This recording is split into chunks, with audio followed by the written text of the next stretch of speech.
Yn gyntaf, ar am.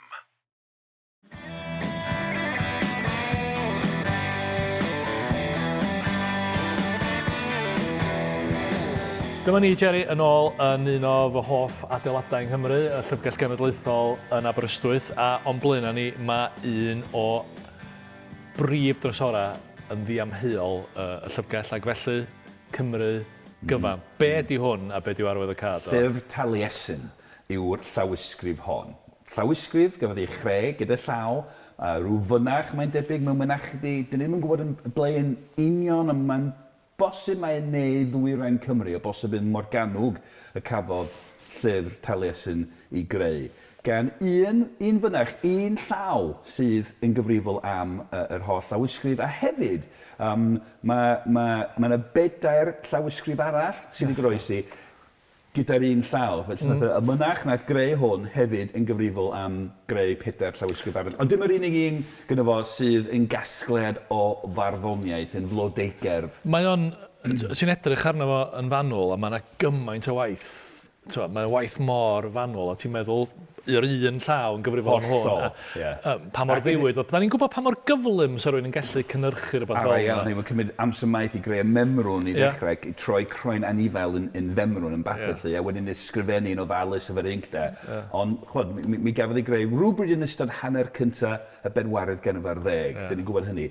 Ond yn debyg i lyfr yn erin, mae yna ddirgelwch yn perthyn hyn, achos mae yna gasgliad o gerddi yma sy'n cael ei priodoli i'r Taliesin hanesyddol. Yr hen fardd Taliesin a oedd yn canu yn yr Hen Ogledd, Gogledd Lloegr de'r Alban yn y 6ed ganrif ac yn canu i Urien a Owain fab Urien, brenin Rheged yn y Gogledd o'i fab, yr Hen Ogledd, ond eto y 6ed ganrif o hwnna. So mae Rheged sy'n Cumbria ffordd yna. Ie, Gogledd Lloegr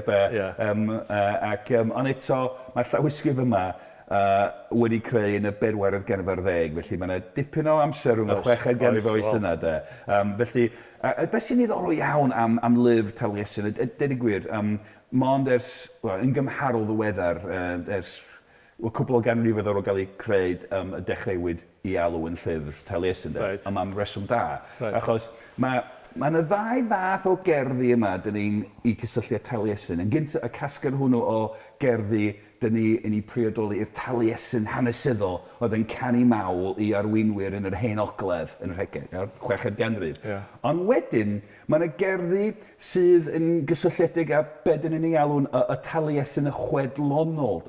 Mi oedd Taliesin yn amlwg mor bwysig fel cymeriad un oedd yn sefyll ar ddechrau hanes y traddodiad barddol Cymraeg. Felly gydag amser, mi dyfodd yn gymeriad chwedlonol, ac mi oedd yna chwedlau amdano fo yn amlwg yn sôn am bob math o bwera, gwrwch naturiol oedd gyda fo ac yn y blaen. Felly, mae yna ddau fath o Taliesin mewn ffordd, y Taliesin hanesyddol a'r Taliesin chwedlonol, a'r cerddi yma i gyd yn Llyfr Taliesin. A mae hynna sydd yn dangos faint mor bwysig oedd o.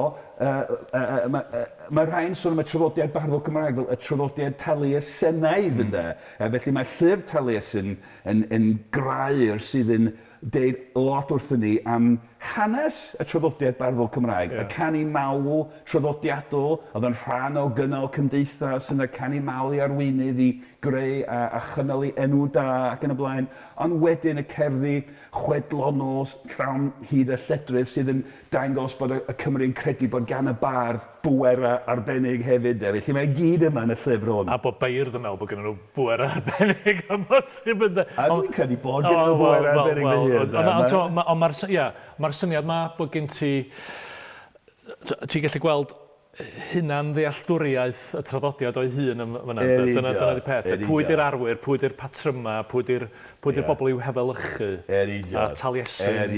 Yr hanes a'r chwedloniaeth yma ni yn mae wych dyri.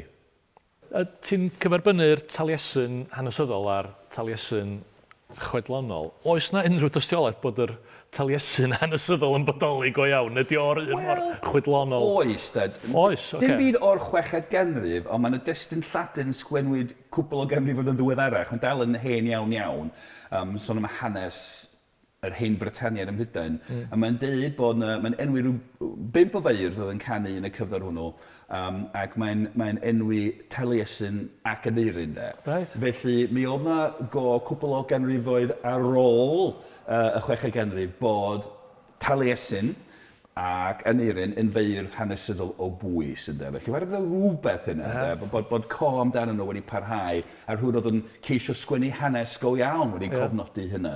Yn ogystal â lyfr o feirdd eraill, dyn ni'n gwybod dim byd amdano nhw. Mae gwaith nhw wedi diflannu, a mae gwaith Aneirin wedi goroesi rwsyd yn llyfr Aneirin, a chydig o ganu Taliesin a Taliesin hanesyddol yn Llyfr Taliesin. Felly dyna dwi'n gwybod. Felly dwi'n credu bod yna rhyw fath o Taliesin hanesyddol ond dyn ni'n sôn am waith gofnod wedi ganrifoedd lawer ar ôl i oeso ynde.